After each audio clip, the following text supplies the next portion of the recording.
Good day, Lasallians. How are you? I hope you're doing good and staying safe and dry in this rainy season. Just want to remind you to please answer the pre-test located in the Canvas quizzes or in the Canvas module. Let's begin. We all know the Instagram, and I just want you to share some hashtags regarding this post. Maybe it's a hashtag stage, hashtag performance, or hashtag getter. How about this one? Hashtag instruments, hashtag musicians, hashtag rehearsals. And lastly, hashtag dancing, hashtag accompaniments, hashtag performance again. So these three photos really showed us the words or really answered us in this ensemble. So we will talk about the gamelan ensemble. We talked about stage, we talked about performance, musicians, instruments, and dancing.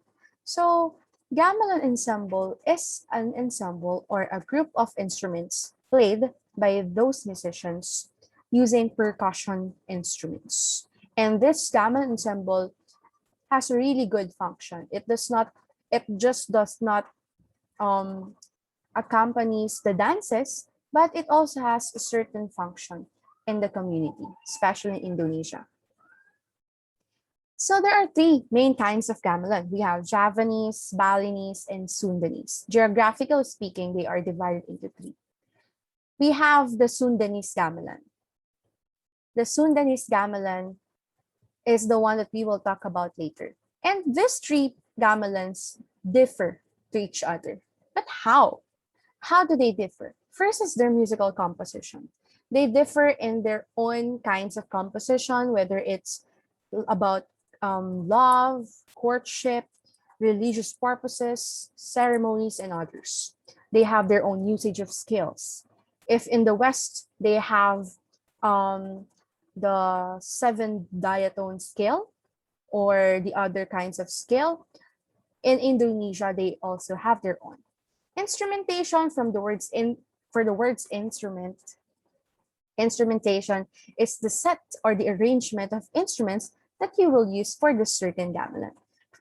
For example, in the gamelan degong is a kind of Sundanese gamelan, and it differs because it has its own purpose. It is to perform, or it is used to perform local events and public gatherings. Unlike the gamelan in Java and Bali, they are more into religious purposes. But this Sundanese gamelan is more on the entertainment side, on the secular side of performances.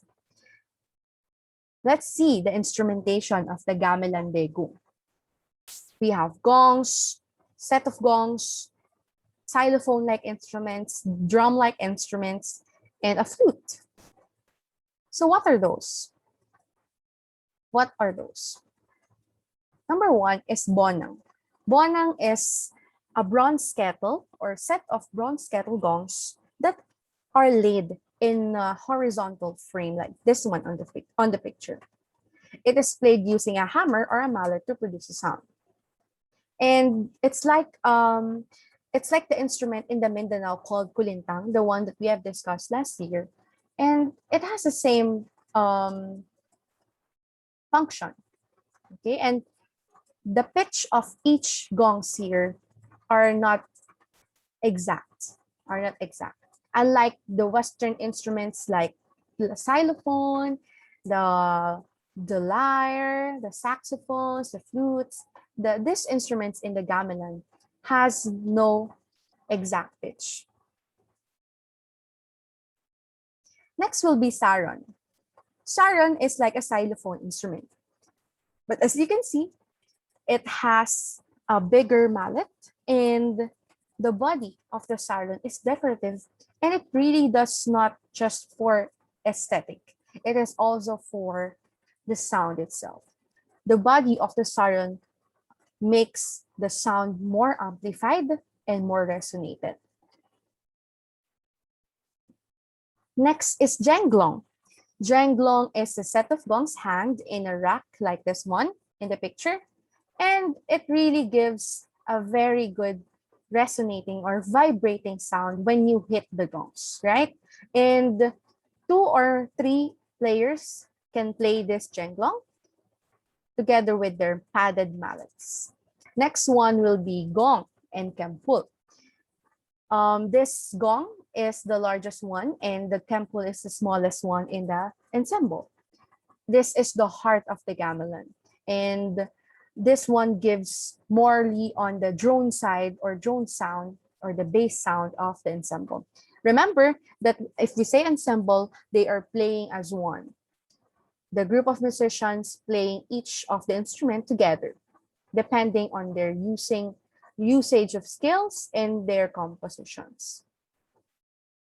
Next one is kendang. This is the only non-gong instrument, and this is the double-headed barrel drum. You can play both heads, and you can use sticks or you can use your hands. This kendang serves as the rhythm of the ensemble. It can give us the signal to give tempo, the style, the starting, and the finish of the composition. It comes with different sizes. And same with the suling and the rebab. This one or these two are really important also. Even though, as what I have said earlier, the gamelan ensemble is a percussion orchestra or a percussion ensemble. But this two is suling. The suling is a flute, a woodwind instrument. Rebab is a string instrument. So these are different. And these are really more in on the personal touch of the music. So if you want to add something to your composition, you may add these instruments. If you want a more creative taste of your performance, you can add this too. So it's an alternative and an additional as well in your composition. So that's it. Those are the instruments of the gamelan degong. Let's reflect that this ensemble as a group, how well the group that plays the gamelan ensemble achieves this is an indication of their level of communication with each other. Just as in music therapy, one can also make assumptions about how the group is communicating through actively listening to the music they produce.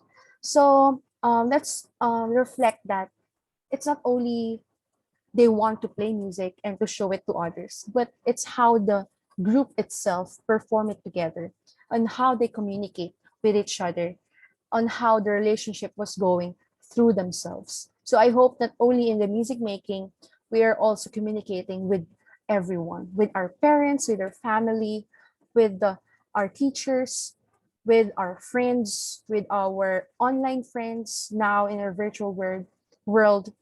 And I hope we communicate like the musicians do in the gamelan ensemble. We listen, we share, and we create. Therefore, we're done with the gamelan ensemble. But now, of course, we have to experience what is the gamelan or how the instruments are played. Unfortunately, we are in our virtual classes. So we are also lucky that we have this website called Ketuk. And you can visit it at www.ketukketik.com. And you can play these instruments, the bonang, saron, jenglong, and gong, virtually. You can use your laptop, your iPad to play this. You can explore, and next week for your performance task, you will be needing this website. And another device for performing, another device for recording, since we need to see you on how you will play it on your own. And following this guidelines, you have your own rhythmic patterns that you have to follow. In the gong, we have this. And for JENGGLONG, we have this. So kindly take note of the materials and these rhythmic patterns. And next week, we'll be having our performance task. If you have questions or clarifications regarding this topic, you can email me through erica.javier@dlsu.edu.ph, or you can just message me through Google Chat or the Canvas inbox. Thank you, Lasalians. Animo.